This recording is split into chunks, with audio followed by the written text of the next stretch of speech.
अरे आग लगे, ये भी कोई जिंदगी है। सुबह से चिल्लम चिल्ली पुकार सुन के मैं तो तंग आ गई हूँ। अरे वो भी क्या दिन थे जब मैं गांव में रहा करती थी। पहले बड़ी सुखी थी मैं। पहले मेरी जिंदगी क्या थी और अब क्या हो गई है। शहर में तो लोग भेड़ बकरी की तरह जीते हैं। जीने का असली मजा तो गांव में है। क्यों, क्या हुआ माँ जी? आज गांव की बहुत याद आ रही है आपको? अरे हाँ बहू, शहर का जीना भी कोई जीना है। लोगों की आधी जिंदगी तो सड़कों के ट्रैफिक में निकल जाती है और यहाँ रखा ही क्या है। एक बात कहूं, दिल्ली शहर अब पहले जैसा नहीं रहा। क्या माँ, जब देखो गांव के गुणगान गाती रहती हो। ठीक है, इस बार ना बच्चों के कॉलेज की छुट्टियों में हम सब गांव चलेंगे, ठीक है? हाँ, ये ठीक है। फिर कुछ दिनों के बाद सारा परिवार अपने गांव चला जाता है। अरे वाह, कितनी ताजी और साफ हवा है, कितनी शांति है यहाँ। चल बहू, अब बढ़िया सा खाना बना दे, मजे से आंगन में बैठ के खाएंगे। सुशीला गांव का माहौल देख बड़ी खुश होती है। 2 दिन के बाद गांव की कुछ औरतें सुशीला के घर आती हैं। बड़े दिनों के बाद गांव आई है सुशीला। हमें तो लगा कि तू शहर जाके गांव को भूल गई। और बतिया, तेरी बहू कैसी है? जरा मिलवा तो उससे। अरे मेरी बहू तो लाखों में एक है। बड़ी किस्मत वाली हूँ मैं जो मुझे जानकी जैसी बहू मिली है। हमेशा मेरी सेवा में लगी रहती है और आज तक कभी पलटकर जवाब नहीं दिया उसने। सुशीला की बातें सुनकर सभी औरतें हंसने लगती है।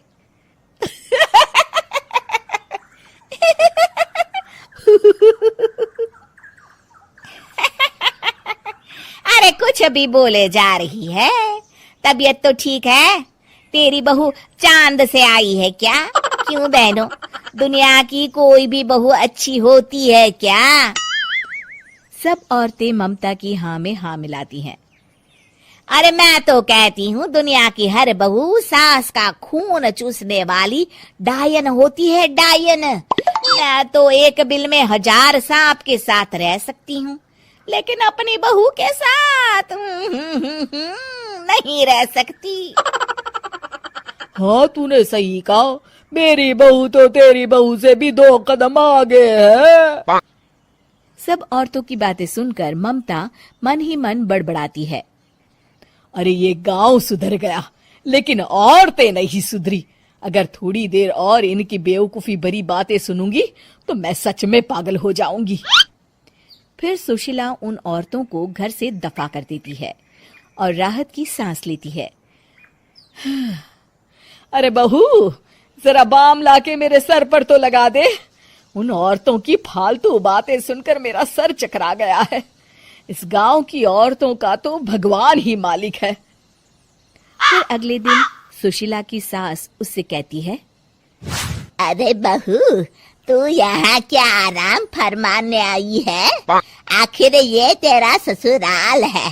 चल चल, घर के कामों में हाथ बटा। शहर में कुछ काम धाम तो करती नहीं है। जरा अपने आप को तो देख, कितनी मोटी हो गई है। सारा दिन घर का काम करने के बाद शाम को सुशीला, हाय मेरी कमर, हाय मेरे पैरों ने तो जवाब दे दिया। आज तो मुझसे मक्खी भी न मारी जाएगी। अरे बहू, जरा आकर मेरे हाथ पैर तो दबा दे। जी माँ जी, अभी आती हूँ। तभी सुशीला की सास जानकी को रोकते हुए कहती है, अरे रुक जा बहू, एक दिन काम करके इसको इसकी नानी याद आ गई। हम लोग तो रोज इतना काम करते हैं, कोई जरूरत नहीं इसके हाथ पैर दबाने की। सुबह तक सब ठीक हो जाएगा। सुशीला अपनी सास की बातें सुनकर हैरान रह जाती है।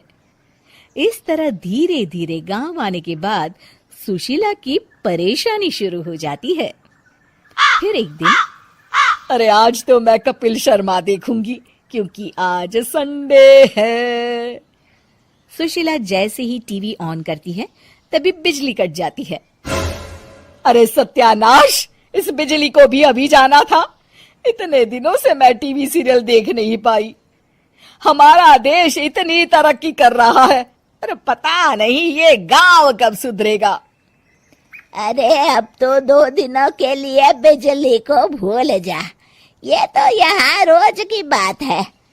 अब इस अंधेरे में रहने की आदत डाल ले। हाँ। हे भगवान, अब क्या होगा? ऊपर से इन मच्छरों ने जीना हराम कर रखा है। दूसरी तरफ घर के काम कर करके और बिना किसी सुविधा के सुशीला तंग आ जाती है और उसे शहरी जीवन याद आने लगता है। क्यों माँ, मजा आ रहा है ना? अरे आपने ऐसी सूरत क्यों बना रखी है? मुस्कुराइए, अब हम गांव में हैं। मोहन के साथ जानकी भी अपनी सास की खिंचाई करती है। हाँ हाँ माँ जी, आप ही तो यहाँ की बड़ी तारीफ कर रही थी। फिर अभी तो कुछ ही दिन बीते हैं, वैसे भी अब तो आप यहीं रहने वाली है ना? अरे नहीं नहीं बहू, मैं एक दिन और यहाँ रुकी तो मर जाऊंगी। मुझे शहर ले चलो। क्या दिन थे, कितनी सुखी थी मैं वहां।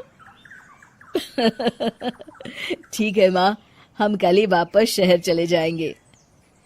इस तरह सुशीला शहर आ जाती है और फिर कभी दोबारा गांव जाने की जिद नहीं करती।